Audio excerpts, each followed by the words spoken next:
Entrou em vigor a nova reforma do imposto de renda, trazendo mudanças para a tributação das pessoas físicas no Brasil. Mas na prática, como essas novas regras impactam o seu imposto de renda e as suas decisões de investimento?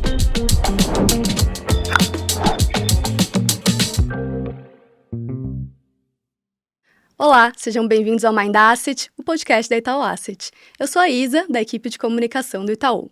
E no episódio de hoje discutiremos sobre a reforma da renda e as novas regras de tributação do imposto de renda para pessoas físicas. E para essa conversa, recebemos Rafael Araújo, do time de economistas da Itaú Asset, e Matheus Rachu, Portfolio Specialist da Itaú Asset. Ao longo do episódio, vamos aprofundar sobre o contexto da reforma, entender o que mudou na prática e esclarecer as principais dúvidas sobre a nova tributação. Além disso, discutir como investidores podem se posicionar diante desse novo cenário. Matheus, Rafael, bem-vindos ao Mind Asset. Prazer receber vocês aqui. Prazer, Isa. É um prazer estar aqui.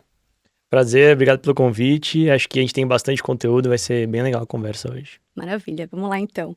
Rafael, para a gente começar, eu queria que você contextualizasse um pouquinho o contexto geral da reforma da renda. Como é que ela surgiu e quais os principais objetivos por trás dela? Bem, mais uma vez enfatizar que é um prazer estar aqui com meu colega, além de você, com meu colega Matheus, né, para a gente falar ali como os temas tributários têm impactado, movimentado, né, os mercados. Bem, sobre a reforma da renda, propriamente dita, ela surge para materializar a isenção do imposto de renda para quem ganha até R$5.000. Tá? Esse projeto ele foi enviado pelo Executivo ao Congresso Nacional em março do ano passado. Tá? Teve sua tramitação concluída nas duas casas legislativas em novembro do ano passado e foi sancionado pelo Executivo e transformado na Lei 15.270.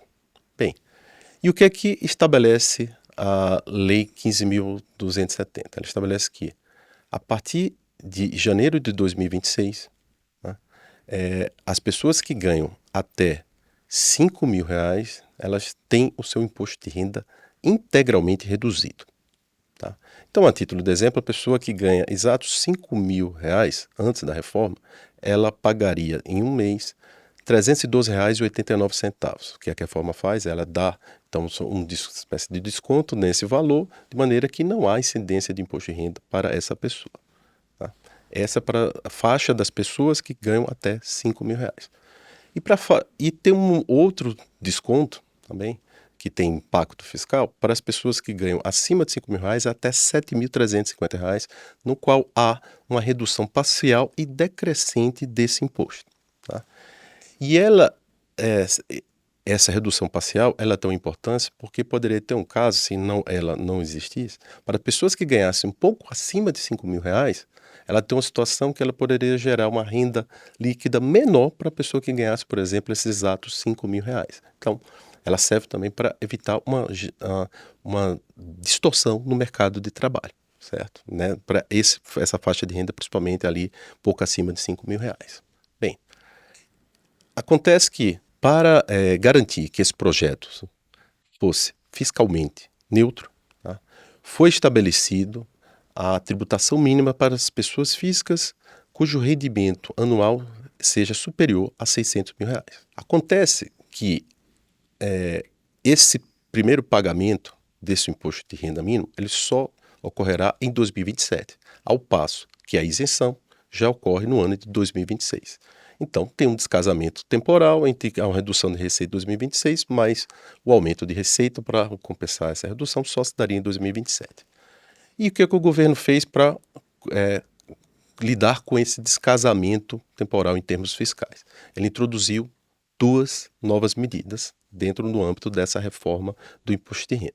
A primeira medida, ela trata da tributação na fonte a uma alíquota de 10% sobre os lucros e dividendos de pessoas físicas residentes no Brasil que tenham um pagamento de uma mesma pessoa jurídica cujo montante em um único mês supere R$50.000. Então, vou dar um exemplo. Eu dou 2 exemplos. Se a pessoa, então, dentro desse conjunto de rendas, ele recebeu ali, num único mês, numa única empresa, R$200 mil, a retenção que viria do imposto de renda seria 200 mil vezes a alíquota de 10%, haveria uma retenção de R$20 mil. Agora, se é uma pessoa, então nesse mês ela recebeu R$40 mil, tá? Como esses R$40 mil está abaixo da linha d'água dos 50 mil no mês, né? Qual foi a retenção? 0. Tá?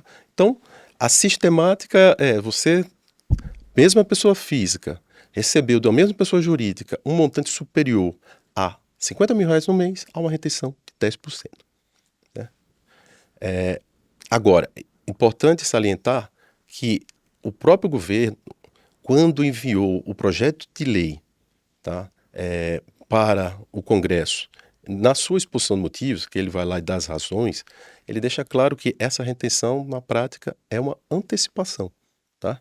E aí vai depender do montante que vai ser abatido ou não na declaração, no cálculo do imposto de renda mínimo que se dará no ano seguinte, no caso, primeiro ano, 2027. Essa é a sistemática. A outra medida que foi adotada também para evitar esse descasamento em termos fiscais no ano de 2026 foi a tributação também sobre lucros e dividendos, só que há uma alíquota também de 10%, só que nesse caso é para pessoas físicas e jurídicas domiciliadas no exterior. Então, essas 2 medidas que na estimativa do governo, que tem uma estimativa de uma perda de arrecadação do primeiro ano com essa redução do imposto para quem ganha até 5 mil e até 7.350, de 28 bilhões de reais, que é coberto por essas 2 medidas. E a partir do próximo ano, aí entra a sistemática do imposto, da tributação sobre o imposto de renda, digamos, propriamente dito. Perfeito. E, Rafael, aproveitando o gancho que você falou sobre o imposto de renda mínimo, queria entender um pouco melhor como é que vai funcionar com as novas regras agora de 2026 e como é feita a base de cálculo, porque acho que ainda gera confusão, né? Com certeza, é um tema bem árido, né? Mas estamos aqui para ajudar a esclarecer. Bem, na prática, a gente pode dizer que o imposto de renda mínimo, propriamente, ele corresponde a um imposto adicional, que é cobrado de quem, dado o seu nível de renda, né, ele esteja pagando uma alíquota efetiva, tá, que tu vai abordar logo depois, uma alíquota efetiva inferior à alíquota mínima definida na lei para aquele determinado nível de renda. Então, a sistemática, a alíquota efetiva é inferior à alíquota mínima, vai ter uma diferença, essa diferença vai gerar um percentual, multiplicado por uma base de cálculo, vai gerar um imposto de renda mínima. Essa é a sistemática. Bem, dito isso, o que é a alíquota mínima? Tá? Para o caso prático, o que a lei determinou? A alíquota mínima, como a gente já introduziu, ela só se incide para rendas superiores a R$600 mil, tá? Que vai da faixa de 600 mil até R$1.200.000 por ano, tá? Para o contribuinte que tem uma renda.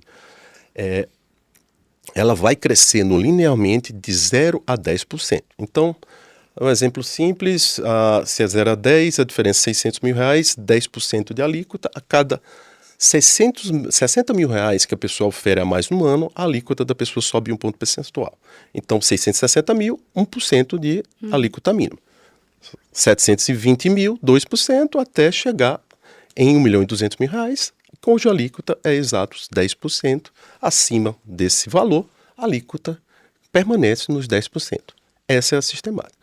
E o que é por outro lado, para fazer o que é a alíquota efetiva? Na prática, é uma razão, tá, do imposto de renda, da tributação normal, tá, do salário, tá, com a tributação do imposto de renda sobre aplicações financeiras, que é sobre tributação exclusiva. Você pega todos os impostos que você teria ali recolhido um ano, divide pela sua renda, chegou na alíquota efetiva. E aí faz exatamente essa comparação. Tá? Isso, pegou essa diferença, multiplica por uma base de cálculo, se calcula exatamente o que é que se deve. Aí na prática, então, se a alíquota efetiva é menor do que a alíquota mínima, vai se pagar um imposto. Se a alíquota efetiva de cada contribuinte ela é maior do que a alíquota mínima, não se paga nada mais. Certo? Essa é a sistemática. E o que é, aí o último ponto dessa equação é a base de cálculo. O que é essa renda? Tá? E aí a lei traz, assim, ela começa dizendo, você soma-se todos os rendimentos, aí o rendimento sujeito à tributação normal, à tributação exclusiva, os isentos, você soma todos, aí com algumas exceções. Tá? E aí lista-se uma sequência de exceções que eu acho que aí vale a pena, por exemplo, destacar algumas exceções que estão incluídas, estão ali, então, fora da base de cálculo, que não afeta no final a tributação final. A gente pode citar aqui os títulos privados, certo? As debêntures incentivadas, tá? E os fundos, por exemplo, que investem nesses títulos. Uma outra exceção que também constou da lei refere-se aos lucros e dividendos apurados até o ano de 2025, tá? Cuja aprovação tenha ocorrido até 31 de dezembro de 2025, essa da lei, e tem uma liminar do STF que estendeu esse prazo para 31 de janeiro de 2025. Então, digamos, esses estamos destacando alguns desses. Tá? Mas tem outros, tá? Que, na prática, esses rendimentos não afetam esse imposto de renda mínimo. Tá? Essa é a sistemática, digamos, conceitual. Maravilha. E, Rafael, você consegue trazer, a gente falou um pouco, né, do contexto e dessa sistemática, para um exemplo na prática? Claro, claro. Então, eu acho que os exemplos é o que no final dá concretude, né? A todos esses conceitos que entram ali não tão simples. Vamos lá. Vamos supor, então, um contribuinte, pessoa física, que tem uma renda anual, tá? Assim, já excluindo tirando todas aquelas exclusões, mas renda anual que materializa a sua base de cálculo de R$2 milhões, certo? A sistemática da alíquota mínima, pelo cliente conversou, se a renda oferida é acima de R$1.200.000, então a alíquota limpa vai ser sempre os 10%. A alíquota mínima é 10%. Agora, suponha que o imposto, o IR, tá, desse contribuinte foi de R$150 mil ao longo desse ano. Como é que a gente calcularia, digamos, a alíquota efetiva? 150 mil dividido por R$2 milhões, chegaríamos a 7,5%. E aí se aplica a regra. O 7,5% da alíquota efetiva é menor do que a alíquota mínima de 10%? Sim. Então ainda tem aquela... né? E aí, qual que seria, então, o imposto adicional que seria cobrado para esse contribuinte no momento que ele for lá da entrega da declaração de imposto de renda, digamos, no próximo ano? Esse 2,5% vai se multiplicar pela base de cálculo, que nesse exemplo, R$2 milhões, certo? 2,5% da alíquota, uma base de cálculo de 2 milhões, esse contribuinte pagaria, então, em 2027, R$50 mil adicionais.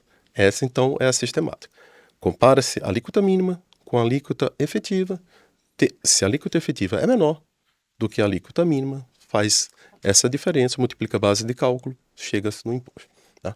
Aí agora foi importante destacar um outro, só mais um exemplo, no qual a gente inclui, que vale a pena citar, a gente inclui o caso dessa retenção do IR decorrente do pagamento de lucros e dividendos de pessoas físicas, cujo montante supere ali R$50 mil para dar uma mesma empresa em um mesmo mês. É um negócio bem, entre aspas, complexo. Mas supor exatamente aquele exemplo, é a mesma pessoa, certo?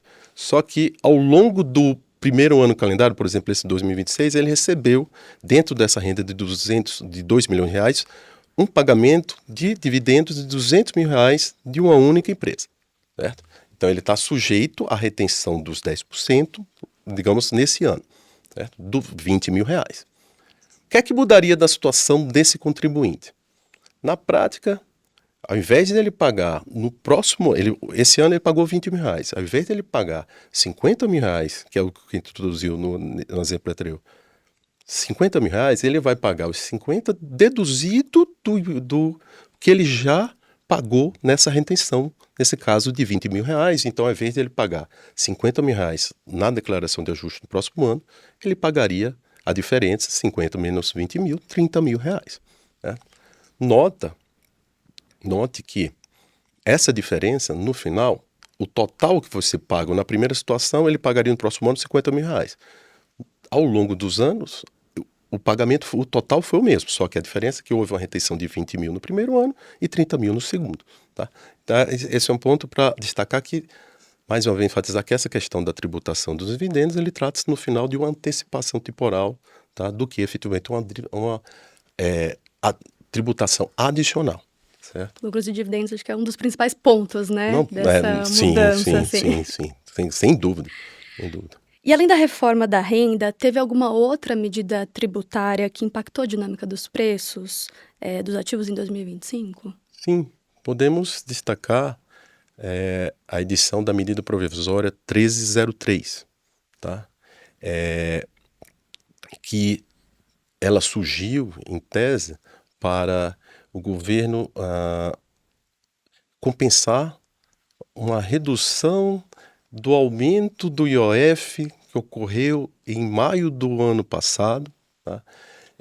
O governo editou um decreto em maio do ano passado, que houve depois uma modulação das medidas que lá foram adotadas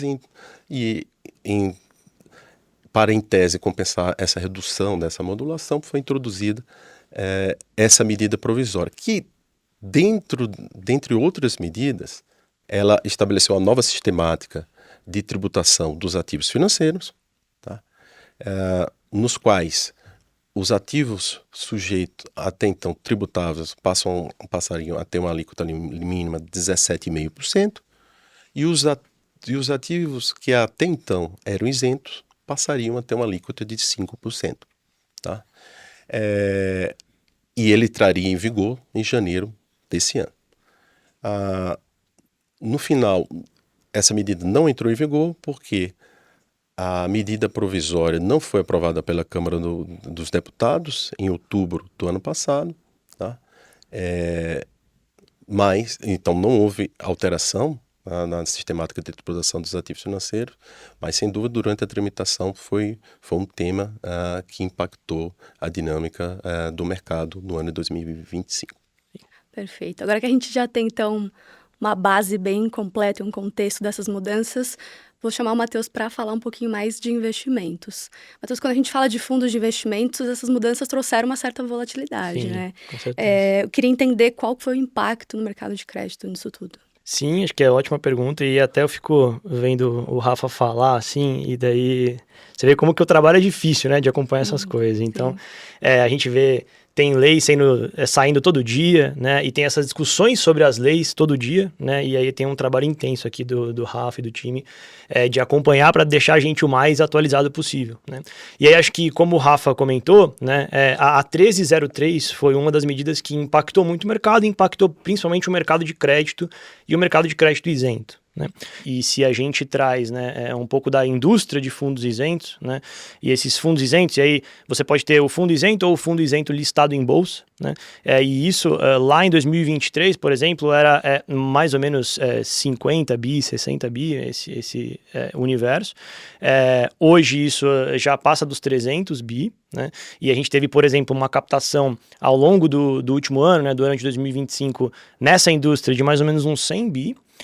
Então, assim, é uma indústria representativa hoje, né? E aí, dentro da gestão do fundo de crédito, né, todas essas discussões têm impacto, e acho que o que teve mais impacto na dinâmica do ano foi o da MP 1303, né? E aí, olhando sobretudo para os spreads de crédito, né, e a gente explica um pouco o que é isso, né? Dentro de um fundo de investimento de crédito, acho que tem duas dinâmicas que são principais para a gente entender como que é a performance e a gestão do fundo, né? A gente tem uma parte que é a parte mais estrutural, né, do produto, e uma parte que é uma parte ligada ao técnico, né, e é como que o preço dessas coisas anda no mercado, né? Nessa parte que é a parte mais estrutural, né, é muito de você ter um time de analistas, né, que entende o que são as empresas, o que são os créditos que a gente coloca para dentro do produto, né, se eles estão bem precificados, né, se o risco daquele crédito faz jus ao que o produto aceita e ao que está sendo pago por ele, né. Existe uma outra dinâmica que é a dinâmica da compra e venda desses títulos, né? Uma dinâmica técnica, né? Em que o preço varia de acordo com a oferta e demanda do título.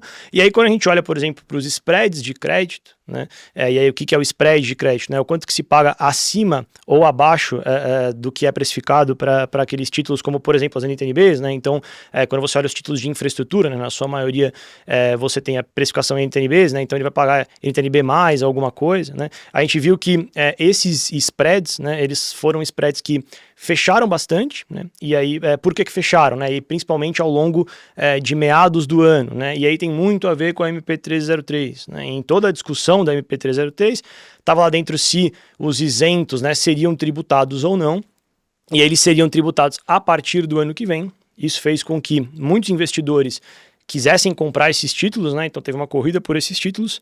Tendo uma corrida por esses títulos, esse spread fechou. Então você começou até a ter títulos sendo vendidos por NTNB menos algo, né? E esse NTNB menos algo, você pensa, pô, mas tá pagando menos que a NTNB? É porque tem a isenção lá dentro, né? Então você tem aqui um prêmio por isso, né? Hoje, né, a gente vê que eles estão sendo negociados mais ou menos para, por exemplo, o NTNB careca, né? Só o preço da NTNB, né? E aí, por que isso aconteceu, né? Quando a gente teve lá, mais ou menos, na discussão da NTNB, na discussão da 1303, uma grande compra desses ativos, né? Esse spread fechou e depois, né, com esses ativos sendo retirados da MP 1303, né? A gente teve uma pessoa se desfazendo dessa posição, né? Então um descasamento ali de oferta e demanda, e esse spread abrindo. Então a gente viu, por exemplo, né, a performance dos produtos em novembro, em outubro foi o principal ponto, né? Então em outubro não foram tão bem, depois novembro e dezembro ainda tiveram uma performance não tão boa assim, mas só que ao longo do ano, né? No ano, a performance foi acima do CDI, né? Na grande maioria dos produtos, e aí acho que essa dinâmica, né, é um pouco do que a gente conversou aqui, né, de falar um pouco sobre a relação, né, do time macroeconômico com o time de gestão, a dinâmica do dia a dia, né? A gente está sempre ali, né, tá umbilicalmente ligado ali com o time de economia, com o Rafa, para entender essas dinâmicas, porque se a gente como gestor, né, e os nossos gestores vão lá e eles se desfazem de um título por conta somente do fechamento do spread, né, isso pode ser prejudicial, né, para a classe como um todo. Então, esse spread fecha, gera rentabilidade, aí depois ele abre, traz uma rentabilidade negativa, e aí ele quer se desfazer disso, né. Acho que tem que ter uma análise mais criteriosa, né, sobre o estrutural disso, né, como que é o movimento técnico e o movimento estrutural para a gente caminhar dentro dos fundos de crédito. E aí um pouco a gente passou por essas incertezas relacionadas ao fiscal ao longo do ano passado, né, que refletiram aí nos fundos como um todo. Muito bom. E, Raju, quando a gente fala de outras classes de fundos, como é que os gestores estão enxergando esse movimento e se posicionando ali com as estratégias? Sim, legal. Acho que assim, daí, né, um dia a dia que é dinâmico para várias outras estratégias, né? Então, na casa a gente tem, por exemplo, estratégias que são estratégias indexadas ou passivas, e tem estratégias que são ativas, né? E aí, quando você olha, por exemplo, para os fundos ativos, acho que para todas as estratégias observar o ambiente macroeconômico é muito importante, né?